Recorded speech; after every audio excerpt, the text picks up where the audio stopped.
Get my sweet shirt.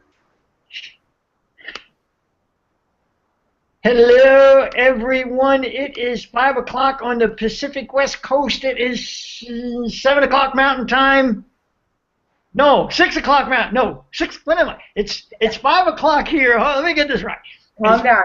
5 o'clock in the Pacific. It is 6 o'clock Mountain Time, 7 o'clock Central Time, and 8 o'clock on the East Coast. And it is time for Train with the Coaches. And I'm Coach Jeff. I'm Coach SheriAnne. And welcome to tonight's show. This is where we talk everything training, runners, triathletes, ultra running, nutrition, anything you would like to know, we like to talk about. So if you're out there, if you're watching the show, if you're in the chat room, please feel free just to ask a question in the question and answer session over here. You can ask questions and we'll read them and we'll get back to you and do everything we can to get the right answer. SheriAnne, how are you? I am fantastic. It's been a good Thursday here in Arizona, so I have nothing to complain about. What was so good about your Thursday in Arizona? Oh, I love half days for school. There's a lot of parents that don't like half days, but I do because I get to hang out with my kids. So that's why it's just the afternoon always is fun-filled and energetic. So that's why it's always a good day. That's nice. So, and anything else going on? Is there anything else we need to talk about before we get on with the show? Anything new? We're about to release our new PSA for Zero, the end of prostate cancer, with Neil. Is it Napier? Yes. Is that how we say his name? Napier That's from the Sci-Fi Network show Helix. He did a PSA for the Patagonia team to help raise funds for Zero, the end of prostate cancer. Anyone who's listening to the show who would like to donate to Zero, I believe, do you have can you put up is it possible to go in the chat room and put up a link in there? I don't know. Maybe we can figure that out during the show. You can put up our link. If anyone wants to go in and donate to Zero, it would be greatly appreciated. So that's kind of new and exciting. We'll be releasing that PSA sometime in the very near future. Yeah. Other than that, I don't have anything new. That's it. Show's over. Yeah. That's it. Nothing new. Yeah.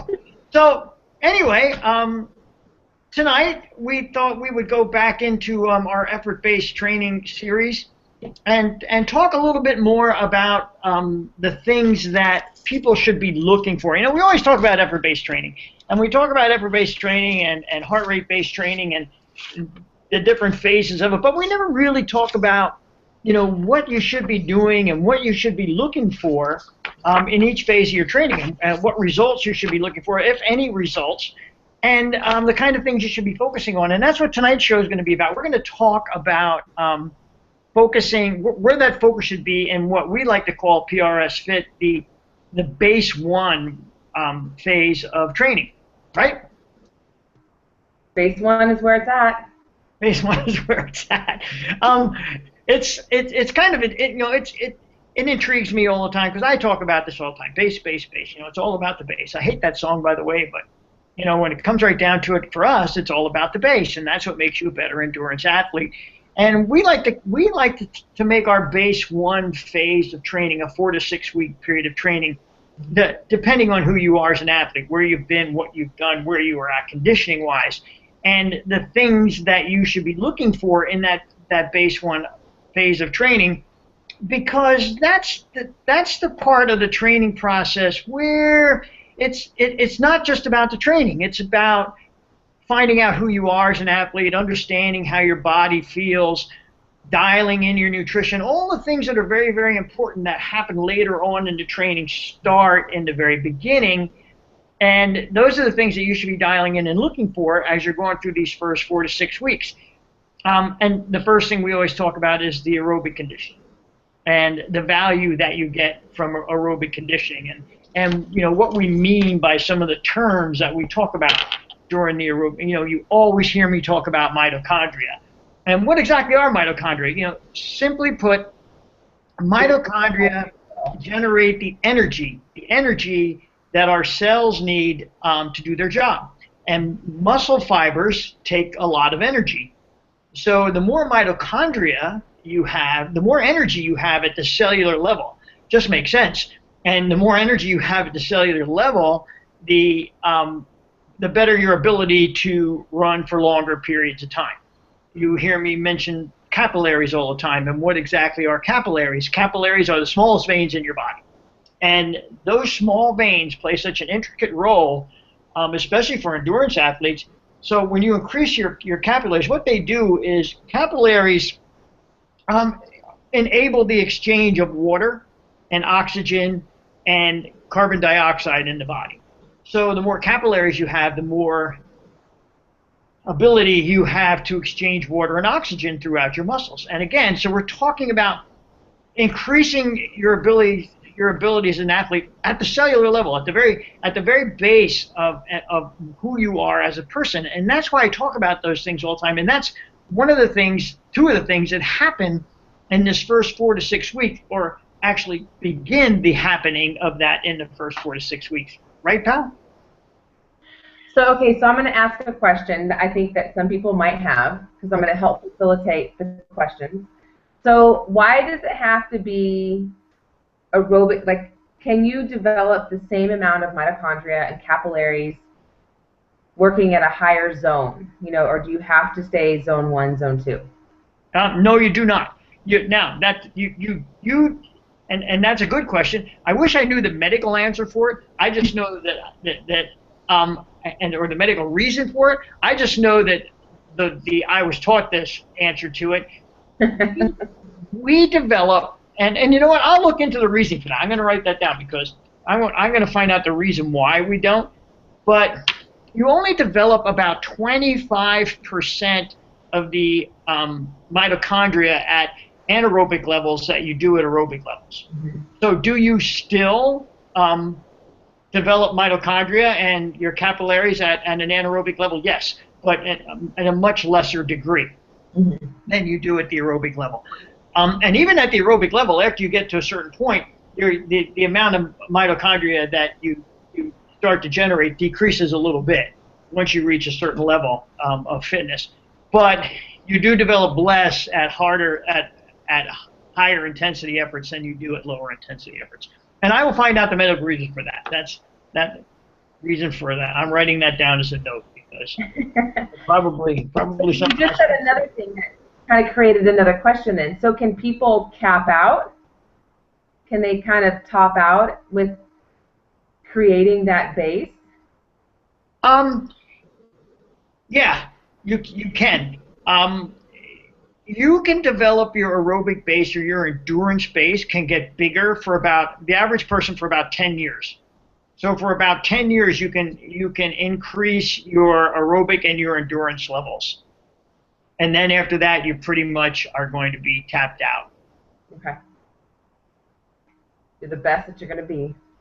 Yeah. Well, I don't know if you're going to be as fast as you're going to be, but your endurance levels, your aerobic levels aren't going to increase at all. Now, does that mean you can't get faster? I would think so, because that's where every year you're stacking the VO2 max on top of that aerobic engine. So I don't know, after 10 years, if I was 18 years old, would I have been tapped out by the time I was 28? I doubt that. I mean, speed-wise, but I certainly think there's some kind of give and return effect there. Mm-hmm. But those are good questions. So what else happens in these first 4 to 6 weeks? We're increasing our mitochondria. We're increasing our capillaries. And you're also going to strengthen your slow twitch fibers. Now, your slow twitch fibers are the fibers that carry you longer to fatigue.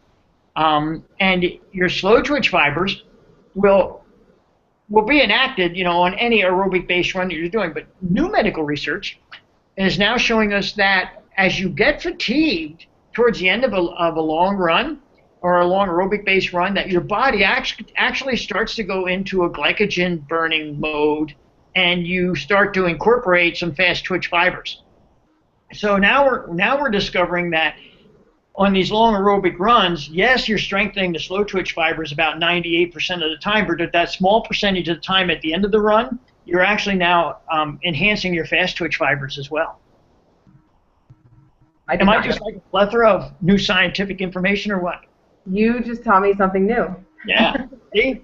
See, everyone can learn on this show. That's a great thing about it. Everyone can turn in and tune in and learn a little bit. Yeah, so that's just something that medical research has started to discover over the last couple of years.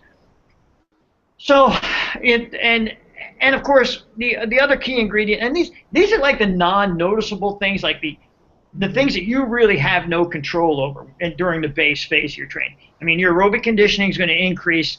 Your cardiovascular strength is going to increase. You're going to increase the number of mitochondria and capillaries. You're going to strengthen your fast twitch fibers, and you're going to develop better fat burning skills. And we all know that it's fat burning that produces longer energy, more energy, and carries you longer to fatigue as well. These are things that happen internally that you see the result of through your efforts and through your logging. That's why logging is so important. You see it's not something that, you can walk down the street and say, oh man, I feel good, I just got 100 new mitochondria. There's no way to measure that other than how you're starting to feel through the process in this first 4 to 6 weeks of training. Mm-hmm. And the other thing I really like to tell everyone when we talk about this is, at this point in your training, when I say building a base, so many people misunderstand the how to run base training workouts. Too many people are out there running too slow, and then they're blaming me. I'm running this slow because Coach Jeff and Coach SheriAnne told me I got to run this slow. And they're really not getting the benefit that you get out of an aerobic workout. At the end of an aerobic workout, in this base building phase, you should feel pleasantly tired. And you shouldn't feel exhausted, but you should feel like you've had a workout, and a workout that you can recover from quickly. Right. Yeah, I mean, because the thing is that if you're not pleasantly tired, then were you working out hard enough? But if you're exhausted, then you're working out too hard. It's just got to be, you've got to find that happy place though too. But yeah, there's some people that think that they have to run super slow, and that's not the case. Yeah, and this is the reason for the gadgetry. The reason for the gadgetry isn't to be looking at your watch the whole time you're running.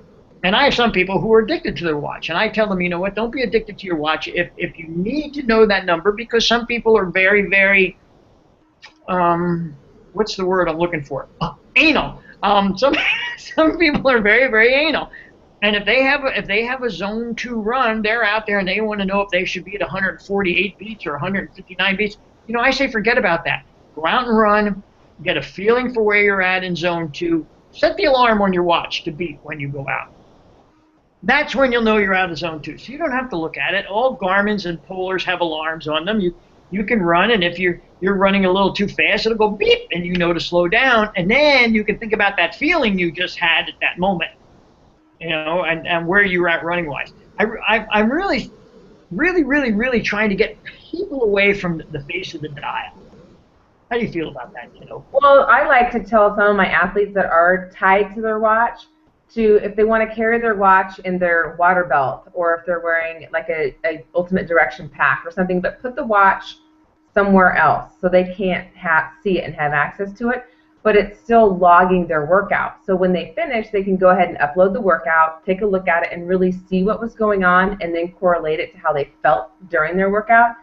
But yeah, I tell them to put the watch away if they want to carry it with them still, so that they can have the numbers, because they're so number driven. Fine, I have no qualms about that. But wear it backwards, or wear it somewhere where you're not going to be able to see it all the time. Yeah, and it's funny because the numbers are really, really good to look at after a workout, because we can really sit down and have a conversation if need be, where you say, well, this is where you were, this is where you should have been, and here's the proof. Or a lot of times people will say, well, and this happens a lot in the summer when humidity comes around, I felt really, really good, but my heart rate was really, really high. And I say, well, okay, how hot was it at that point? Because you're going to get heart rate creep in the summer, and it doesn't matter how good you feel, you're going to get that heart rate creep because your body's working harder internally to cool itself down. Mm-hmm. So you're going to get that. And that's why it's so important to stay cool when you're running if you really want to get accurate training data during the summer. But You know, if you're out there during the summer and you're running and you're feeling really, really good and you're looking at the watch and saying, oh, I got to slow down. And I've had people saying this to me sometimes in the summer that, you know, I feel like I have to walk to stay in my zone. Well, then it's just your body's overheated. And if you're feeling good, then you should, you know, run out of your zone a little bit as long as you're not getting anaerobic. That's the key, is not to get anaerobic when you're in the base building phase. There's plenty of time for the anaerobic stuff that we'll talk about some weeks down the road, but it's aerobic. You know, stay aerobic and learn what aerobic feels like. Because 99 times out of 100, when you're running anything from the marathon distance and above, or the 70.3 distance and above, you're going to be aerobic most of the time. So you really want to understand what it feels like to be aerobic. Yeah, and that means that you should be able to have a conversation. So if you're training with a training partner, you should be able to be having a decent conversation where you're not gasping for air trying to get your words out. And if you are having to gasp for air, then you are not in your zone. So, but yeah. I always say if they're talking to me and I don't feel like talking back, sometimes it's not because I'm angry, it's because we're running too hard.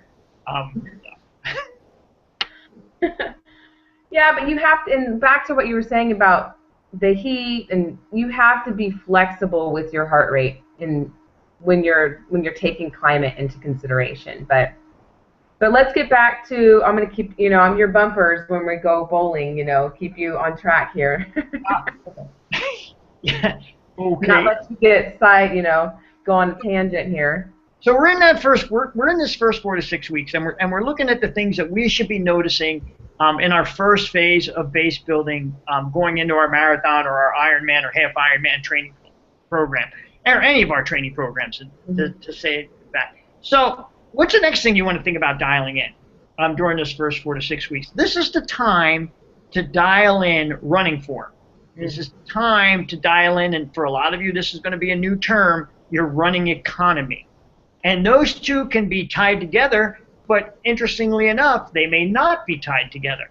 However, this is the time, if you have a glitch in your form that might have caused you injuries before, if you don't think you run smooth enough, if you're a heel striker and you want to get off your heel, maybe you're too much on your toes, maybe your body position isn't right. This first 4 to 6 weeks is when you dial that in. And why is that important now? Because as your movement becomes freer and more natural, you start to see a better running economy. And do you want to talk about running economy, or do you want to? Oh, sure. I'll share about running. How I liken running economy is to like the economy of a car. So when I'm talking to an athlete about it, I always say, when you are shopping for a new car, most people look at the economy of the car. How many miles are you going to be able to go on a gallon of gas? And the same thing applies to running economy. The more efficient you are with your running form, the higher your running economy, which means you're going to be using less oxygen, which means you're going to be able to go farther with the same amount of energy. So it really is about dialing in that form, but more than form, it's about getting comfortable and finding a place where you are most efficient in running, because not everyone's running gait is the same. Yes, we would like people to have perfect running form, but the reality of that is it's difficult. So to find where you are most efficient is key to the success of your long-term training. So they've studied some athletes at doing this, and running economy and running efficiency is pretty much a new term over the last couple of years. But they've done studies of athletes and past performances, and one of the interesting ones I thought was they did Alberto Salazar and Joni Benoit, back in their heyday, and they were both around at the same time. And when you looked at if you watched Joan Benoit run, as disheveled as she always looked, she had amazing running form. She was all about high cadence, good body position, and just great running form. And Alberto Salazar, if you ever watched him run, he was all over the place. His body was all over the place. There was nothing smooth at all about the way Alberto ran. But the interesting point is, Alberto's running economy and his running efficiency was higher than Jonas. And that's just because he was, she might have been forcing her form a little bit. It might not have been her most natural movement, where Alberto was just letting everything flow the way it flowed, and so his body responded to that. So during this first 4 weeks or 6 weeks of base training is a time to get that feel dialed in as well. Get your form as smoothed out as it can possibly be. Get to feeling as good as you possibly can be feeling when you're running, because as SheriAnne said, the more efficient you become as a runner, the better that economy is, the less oxygen you need per mile. And when you think of it as a car, and which is SheriAnne, another great analogy, as you're talking, I'm saying to myself, think if the spark plugs aren't firing right, you're not getting the optimum amount of gas mileage. And so your car isn't running smoothly because the car isn't running smoothly. If one tire is bald, it causes your car not to run in its natural state, and it uses more gasoline. And your body is the same way. If your body isn't in its most natural, relaxed state, then your running economy will suffer. And training plays a huge part on your running economy and your running efficiency. The better you train, the more aerobically you train, over a period of time, 6, 8, 10 weeks, your running economy will actually improve. Mm-hmm. And I find that new athletes to the sport, whether it's running or triathlons or whatever, I feel like they go through this phase in that 4 to 6 weeks where they feel awkward, like they feel like their running form is terrible, and they go through this whole phase of like trying to figure out if they are efficient, and they realize that they're not, and then but the thing is work with your coach, us, and get your running form to the best that you can, but don't overthink it. Don't overstress about it, because then it ends up becoming such a negative, and you end up overthinking it. And all you have to do is just relax. And we give you running drills so that you can get your running form down. But I find so many athletes overthinking it and overstressing about it, and that completely negates the whole point of running economy and running efficiency. Yeah, and I just found a new button, so that's why I'm a little distracted. You're not doing a good job keeping me off the bumpers. So I just found the chat room button.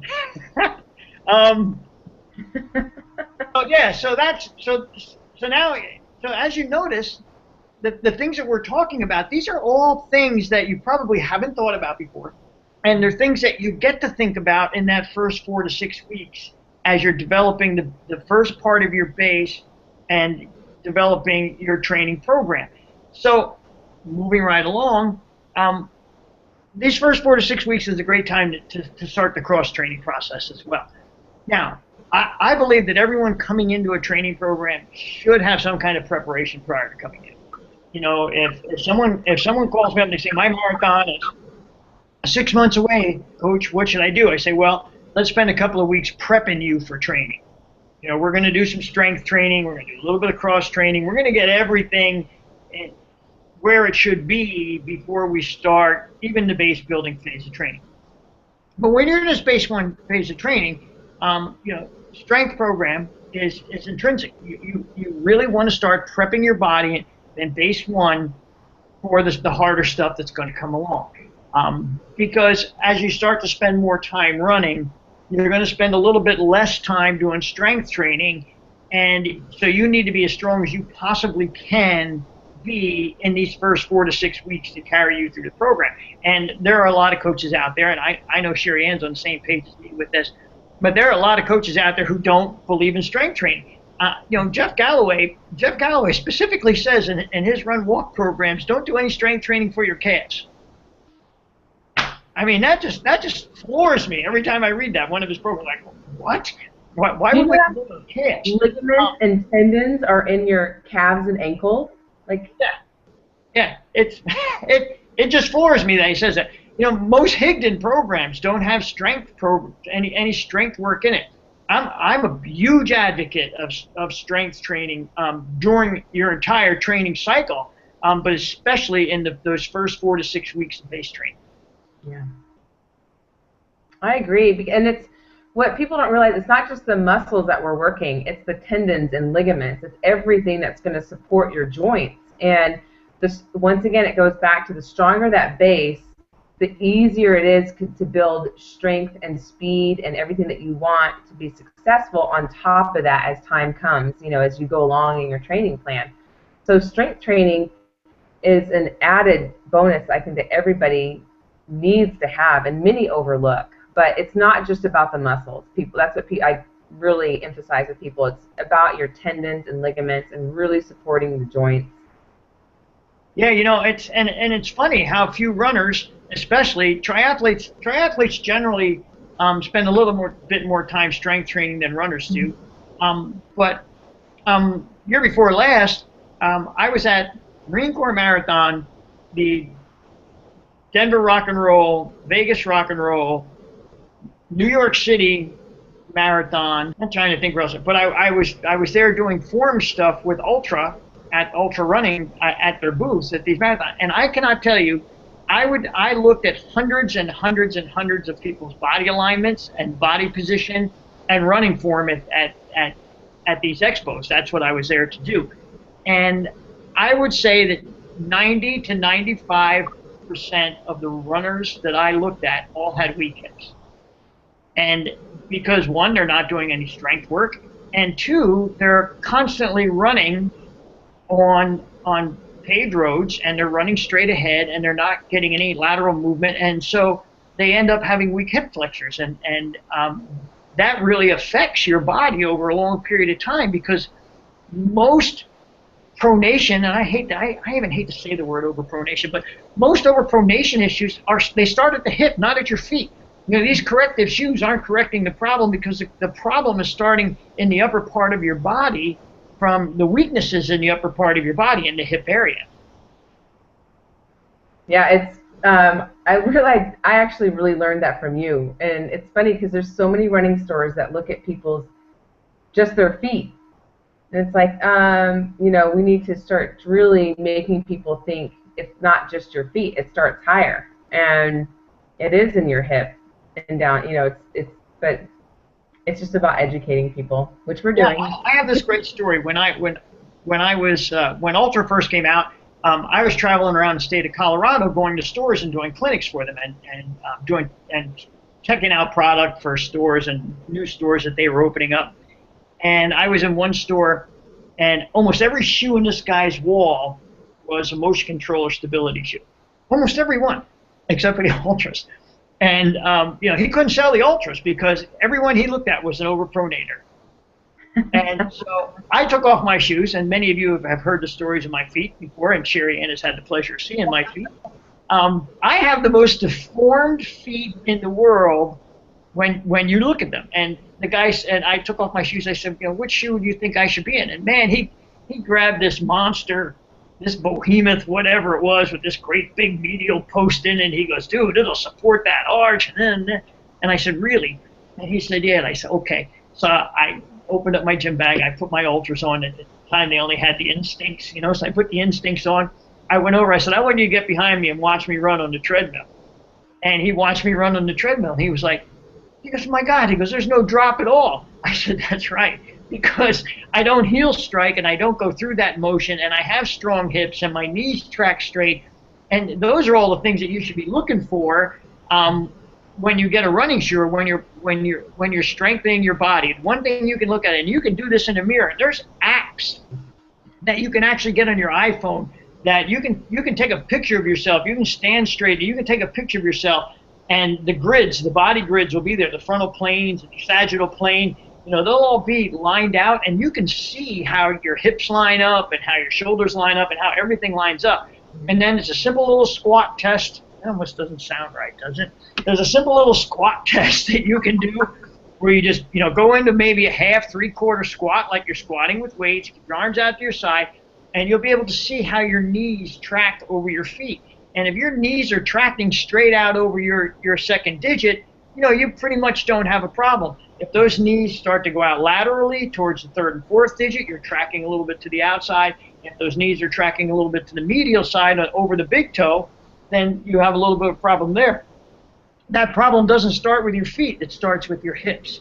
Generally, you strengthen those hips out and you strengthen the tracking process of your knees over your feet. So most people, if they run properly, don't need corrective devices in their shoes, and they don't need corrective shoes. But that's way off the topic, isn't it? You're supposed to be my bowling alley.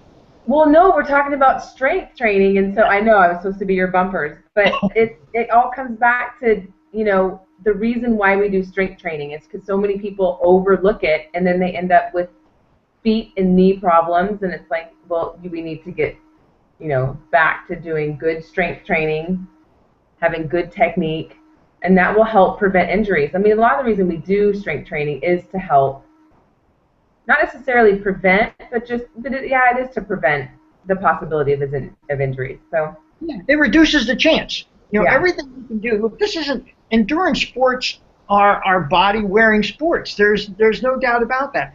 And you're going to get an injury. Maybe I've been pretty fortunate in my life, but I have an injury right now. It's not from running. I did it walking the dogs, but it's endurance sports. You're out there pounding all the time. Things are going to happen. So what you can do to stop those things from happening is preparation. And the more preparation you do and the more proper training you do, the more reduction there is in the chance of injury. And that's what you're striving for. If you're doing everything right and an injury happens, then there's nothing you can do but say, okay, injuries happen. But if you're getting injured and you're getting injured and you're getting injured and you're getting injured, then you're doing things incorrectly, and you need to take a look at what you're doing and fix that, and look at what the source of the injury is. And and this base phase is where you can start to dial that in. I tell people all the time, running doesn't cause injuries, bad form does. Dial that form in early, dial the strength in early, get your body prepared for what's to come, and that's happening all in this base phase of training, in this very first base phase of training. Yep. So the last part, well, not necessarily the last part, but the next part of this base training kind of goes into what you were saying. If not goes into it, but the nice segue into it is you dial in your nutrition and your recovery. Because if you are having injuries, if you are having problems, this is the time to really figure out why. And it could be because you're not recovering properly, because you're not feeding yourself properly, and that people overlook that just as much as anything. And it's the recovery part of your training is just as important, if not more important, than the actual training itself. And I would say when I first joined the triathlon community and really started doing triathlons, it was hard for me to wrap my mind around the recovery part and how important that was. It was more mentally challenging for me than anything, but I realized how critical it was in order to take that recovery so that I could get stronger and let the body repair so that I could come back stronger. But that's the other part is base one, is just learning how to dial in your nutrition and see the importance of recovery. Yeah, and you really hit the nail on the head. And it starts day one. Mm-hmm. Nothing that infuriates me more when I get the email 2 weeks out from someone's race. They're not a client because most of our teammates, we're working on this from day one. But someone will contact me and say, coach, I'm getting close to my race, and I want to know what I should be eating my last 2 weeks. I just go, you might as well eat Snickers. It's too late. It really doesn't matter at that point. The nutrition component and in most sports is the most overlooked component of training. And it is so important. Your nutrition is what helps you recover from a workout. And the better you recover from a workout, the better the next workout is. Mm-hmm. And so many people just don't get that. And it's your nutrition. It's not my nutrition, it's your nutrition. Yes, there are certain things that you should eat. Yes, there are certain philosophies that I believe in. But you're going to create a lifestyle that's going to be healthy and support and support you in that lifestyle. And no matter what that nutrition plan is, it's your choice. But it needs to be a healthy, it needs to be a balance, and hopefully it's filled with whole foods. And I think Coach Bonnie put something up the other day that I thought was pretty great. She said, if you can get it at a drive-in, you shouldn't eat it, or something like that.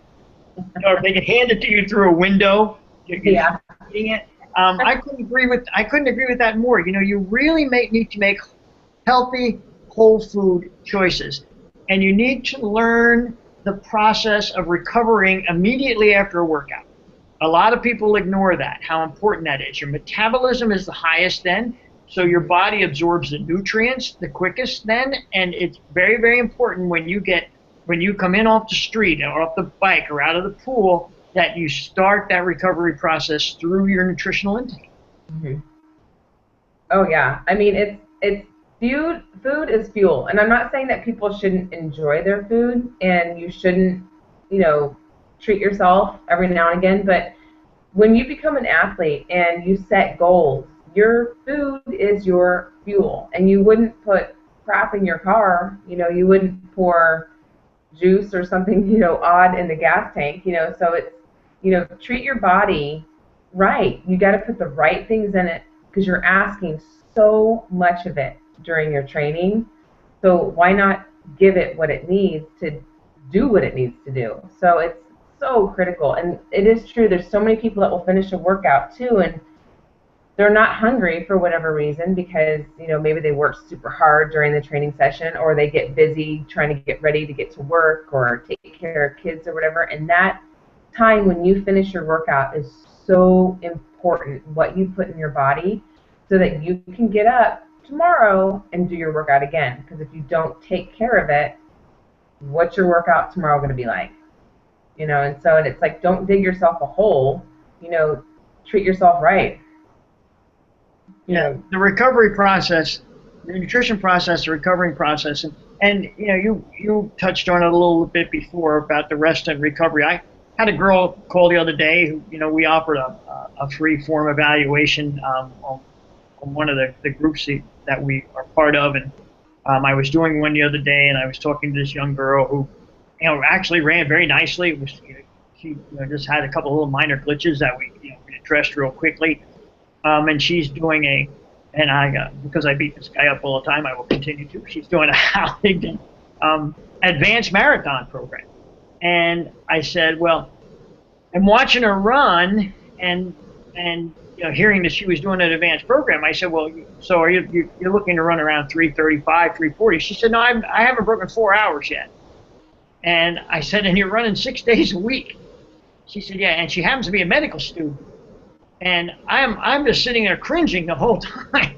I'm absolutely beside myself, and I don't want to tell. I said, look, here's what I'm going to tell you to do it, and because it's way too late to be messing up your program or whatever you're doing. I mean, she's like 11 or 12 weeks out from the race and already running 20 milers on this crazy program, and like running a 20 miler and then the next day doing a 6 mile recovery run. And I said, look, you need to take that 6th day of running out of there at least. I said, if I was training you, I would take the 5th day of running out of there too, because at your level, you don't need to be running, 5 or 6 days a week. I have guys running 250 marathons to run 4 days a week. Yeah. You don't need all that extra work. I said, but do yourself a favor. I said, on those days that you're supposed to do easy runs to recover, I said, get on a bike. I said, do something else. I said, don't run. Get on the elliptical. Do anything to get the pounding, because you're just beating your body up too badly, and you're going to get hurt. And, the recipe for this program is you're going to get hurt. Running 5 days in a row, even 4 days in a row, for the average age grouper who is after their workout is out walking around all day and doing life stuff, is just way too much. It's way too much for the body to handle, and it breaks. And that's one of those things that irritates me about these training programs is, I don't know who they're designed for, but they're not designed for the average age grouper. And there's certainly an advanced marathon program with 6 days of running with a 17 miler followed up with a 6 mile recovery run, certainly isn't designed for the 4 hour marathon. If you're Meb, if you're a Kenyan, if you're a Kara Goucher, you can run in the morning, sleep in the afternoon. If you have that kind of lifestyle, okay. But when you're out there doing the rest of the stuff, it's just way too much work. And recovery is so important, because if your body gets in that catabolic state, and it never gets anabolic or in the recovery phase, you never get any improvement. and you just keep beating it up, and it just keeps staying catabolic and dropping and dropping and dropping and dropping and dropping until the injury comes and the overtraining fatigue comes and the crankies come and all the things that come along with your body breaking down. Yeah, which isn't fun for anybody. Because Yeah. then you can't. No, and you know, a lot of times, and it's funny because I hear it a lot of times, and you know, I really try as much as I possibly can in the pages that I'm on to stay out of any controversy and judge anyone's training program that they're doing with somebody else. But I almost know that every time someone says to me, I'm fatigued, I'm not motivated, I can't do this, I can't do these things, I'm cranky, I'm irritable, I right away say, you know what, you're overtraining. Mm-hmm. You know, that's the first thought that goes through my mind. You're overtraining. You know, we have a gal on our team, you know, who hasn't done much in the last couple of months. And, you know, she's had 3 brutal years of racing and preparation and coming into it. And, you know, right now having a lack of motivation. And it's just because those 3 years were hard work. And it achieved a lot of goals. But now, you know, the body is saying and the mind is saying, I'm overworked and I'm done and I need some time off. And so she's taking some time off, and it's well-deserved time off.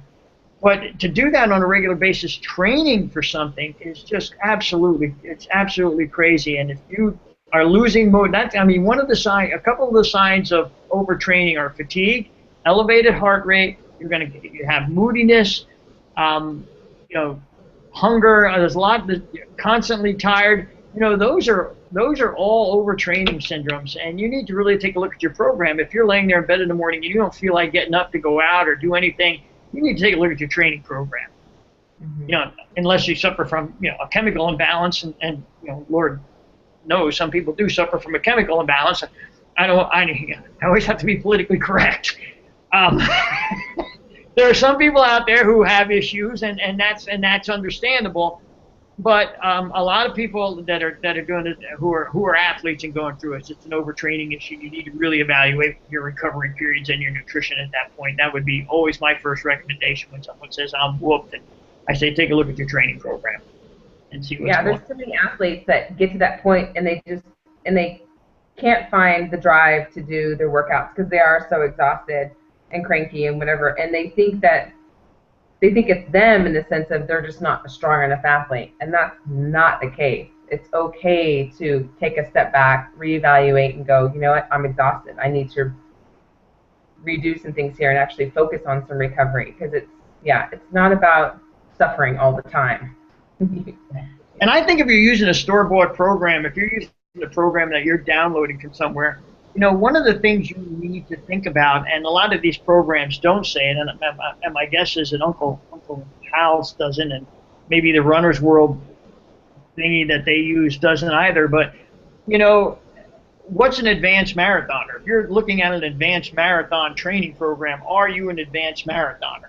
And just because you've run 3 marathons doesn't mean you're an advanced marathoner. Because when I design an advanced marathon training program, I'm designing it for that person who's, you know, running sub 3:30, around 3:15, maybe sub 3 hours. I mean, that's what I'm looking at when I'm designing an advanced marathon plan, because that's the kind of work that goes into an advanced marathon plan.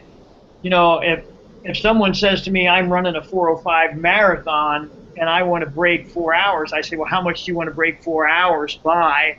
And they say, look, I just want to run 3:59. Then, you know, they're going to get maybe just a little bit more strenuous than a beginner marathon program, because I can pretty much, you know, ascertain if someone is running that time what they're not doing correctly. And I can put them into a very, very easy training program, and if they have the ability and the adaptation, they'll get what they're looking for. They'll get the improvements they're looking for.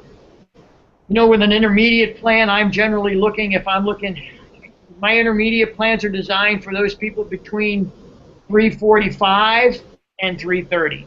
You know, that's the number. And most coaches, when they design a training plan, if they label it beginner advanced, beginner intermediate, or advanced, they're looking at the end result of what that plan is designed for. So to go into a system or to go buy a plan and say, well, I've run 5 marathons, I'm going to get the advanced plan. Well, if you're a 4-hour and 30-minute marathoner, don't do that, because you're not who that advanced training plan is designed for. And if that is designed for someone who is looking to run in the threes somewhere, so it's in the low threes, and because that's just the way most of us think. Yeah, advanced doesn't mean veteran.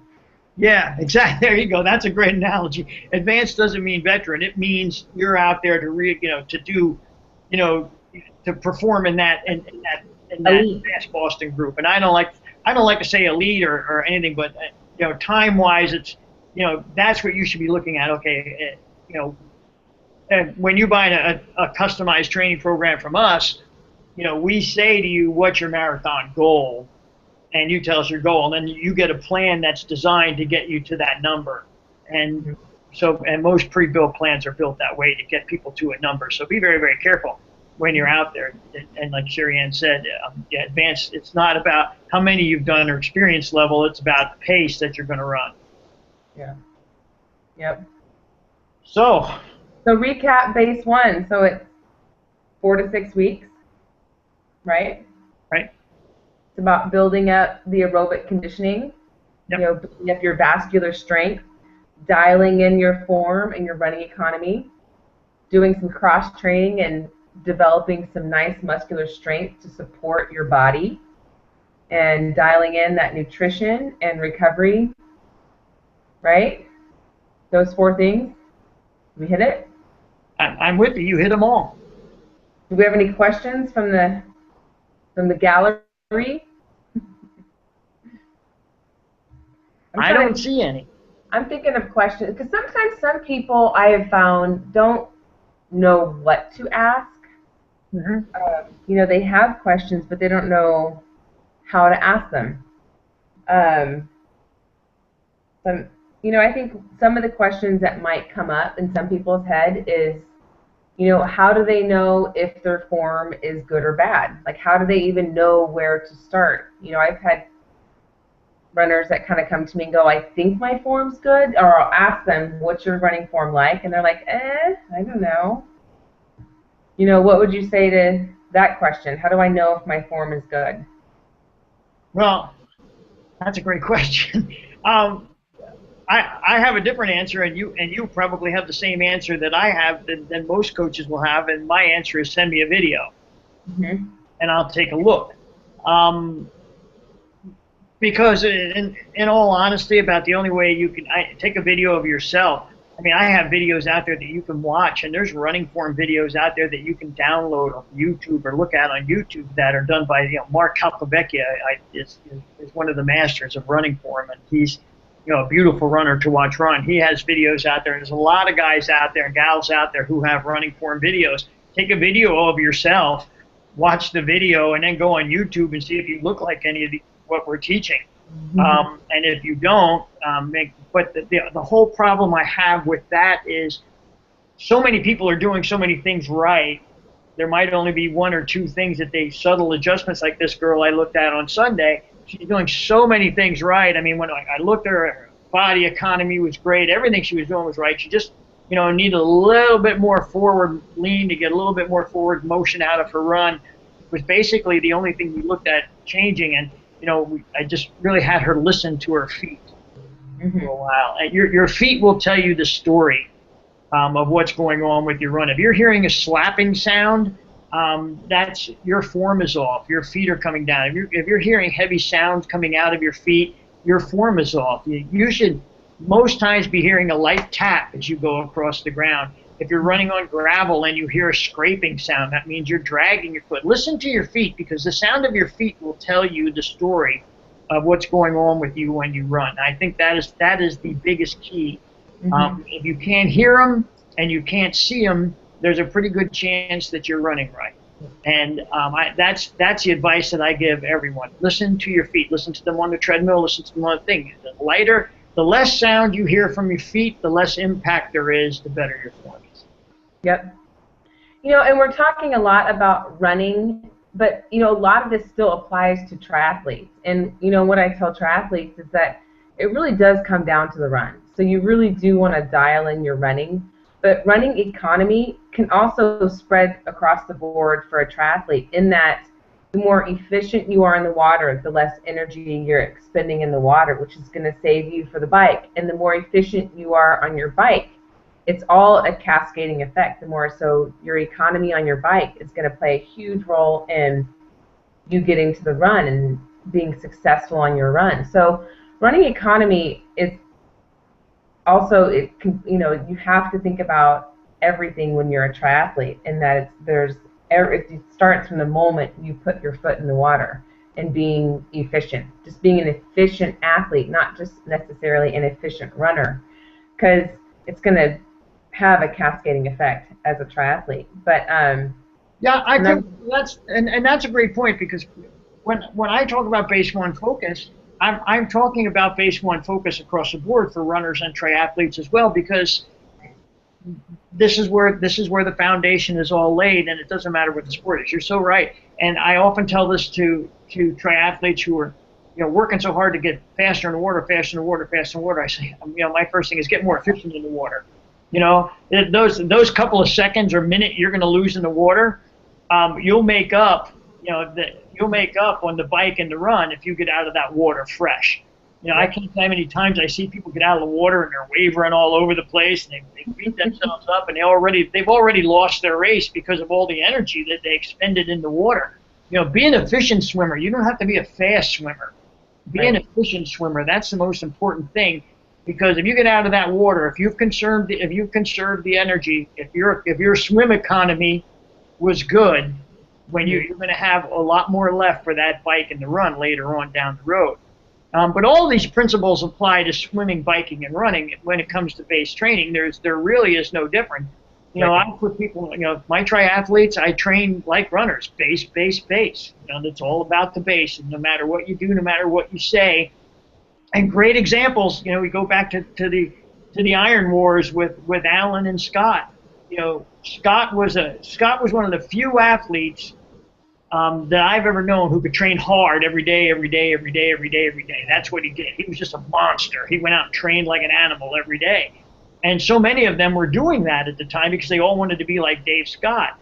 And Mark Allen just couldn't hang with Dave Scott because he didn't have Dave's strength. When they got to that 20 or 21 mile point, Dave would always drop him. And so Mark, took a step back and said, what can I do to change this? And he learned how to train easy. He learned how to be more economical. He learned how to use his body's resources better, came back the next year and handed Dave Scott his first loss. And it proved the point.